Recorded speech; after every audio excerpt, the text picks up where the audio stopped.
Hello, I hope you're well. Today I'm going to talk to you about this camera. It is Ricoh GR IIIx and I have it for 3 years now, and I understood that I haven't done a kind of longer video about it. I have a shorter video about it and maybe I will connect it to that one. And I'm going to tell you why it's my favorite camera, or one of my favorite cameras, digital ones. It is actually because of the size, and I can have it almost all the time with me. And as we say, this one was introduced in 2021, and I have it since 2022, which makes it 3 years now. And I wanted to talk to you about why I like it a lot. And I have gone to the uh, X instead of GR3 because I already have this one, which is Fuji XF10. I haven't talked to you about this camera yet, but it's also a brilliant camera. And because they have the same focal length, I thought, why to try something different? And actually, for the type of the photos I like, maybe this focal length is better for me. And I think, okay, another thing that it's really great for this camera, it's people who don't know it, they don't understand how good camera is this one. And why this is good? This is good because when you are in the crowd, you want to blend with them. If you have a big camera, people are getting scared. But with this one, people think it's like a digicam, so they thought just somebody just taking photos, or it's similar to people seeing you taking photos with a mobile phone.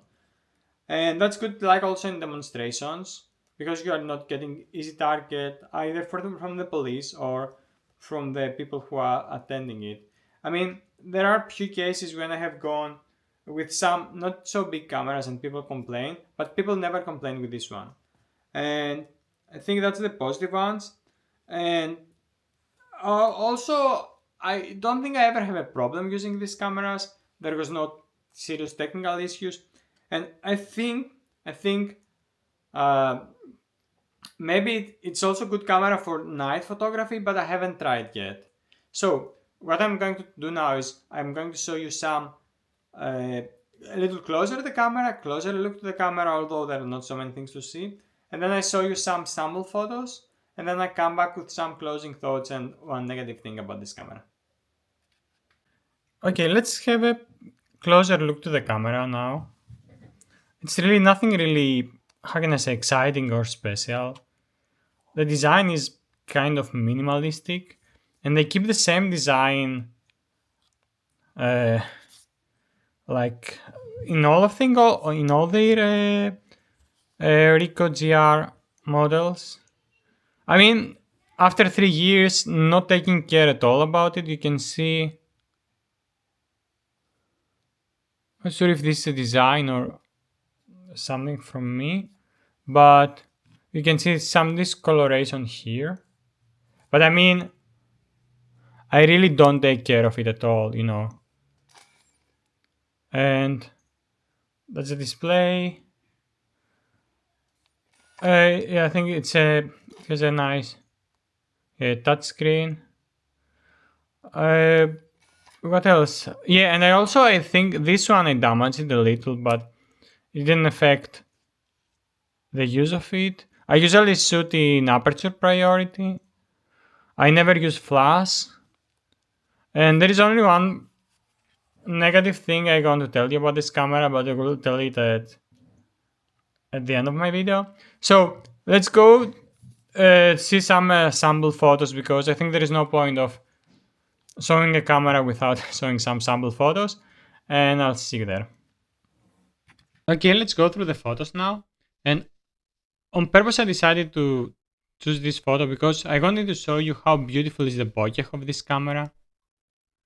And I'm not 100% sure, but I think this is straight out of the camera and it is one of the black and white choices, but I'm not sure for that because I took it a long time ago, but still it shows us the beautiful bokeh of this camera. Then one of the the good things about this camera is how distinct it is.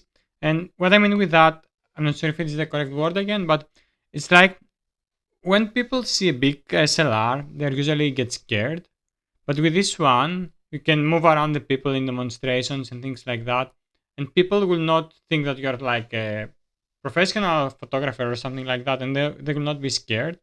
And this is like demonstrates also how good is the camera for this type of subjects, despite the small size. And it is like it's kind of a small, but it's not a digicam. It's a really good quality camera. I speak about that photos in other videos.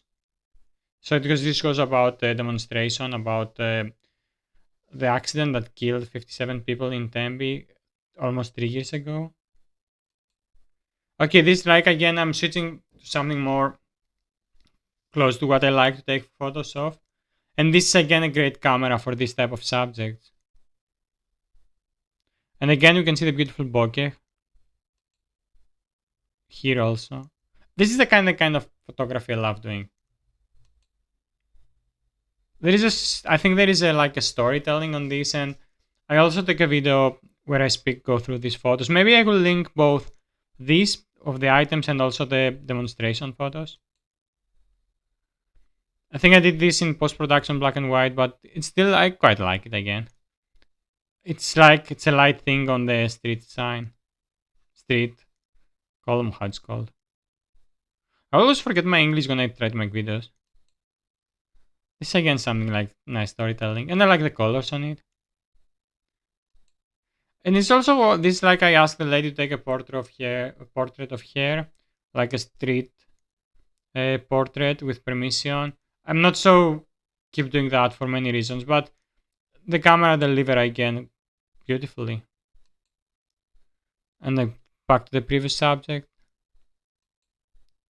and this one also. There is a storytelling in all these items. And this is I don't know why this feels like again like a lady, something like that. Yeah, that's all. I'll come back with some closing thoughts. So I hope you enjoy the photos and you can see how good camera is this one. The negative thing about this camera is uh, the sense. There is, if you look closer, there is some gaps inside, and that can result some dust go inside, and that can go to the sensor. And although it has some choices to digital clean or I don't know some dust remove, it can sit on the sensor. And I never have a problem with outside photos of this. It never become an obvious problem. But when I try to take like for YouTube videos, the thumbnails photos, I usually have a color one like a piece of paper, hard paper as a background.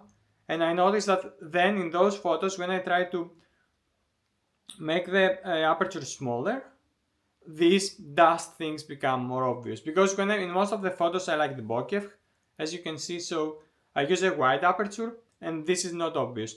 But when I try to take photos more with a closer aperture, I notice this problem with the dust.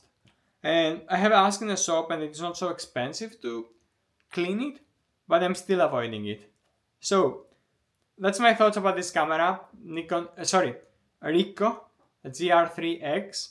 And again, it says made in Vietnam, but I think we can see the brilliance of Japanese uh, how can I say, technology and mentality and culture, and in the technology, the ways they adapted in their products in this camera. And maybe that's why it's minimalistic. I don't know. I never thought of that. And I don't know it. I don't think it's like there are a lot of cameras or there are a lot of companies who make cameras, and although they make new models, many of them have differences. But for Ricoh GR series, and I think I'm not sure about that, but I think also they have some film cameras that they are kind of similar on design. Yes, and I think also they make like a new GR4, which people say it's good, but for me I don't need it because still this is performing great. And I mean, I don't know, want just to upgrade the camera just to. I have a lot of like gear acquisition syndrome, but it's more like different type of cameras. But this one is great, and maybe I need to explore more about its filters like film simulations, and see if something come there. I saw you on black and white photo, which potentially is using one of the filters, but it's a long time ago and I don't remember. So that's it. I hope you like it, and I hope I get inspired you to explore more this camera. And if you like my video, please leave a comment, or if you have any question, like and subscribe so more people can find it. And you can also find me on Instagram. See you around. Have a good day. Bye.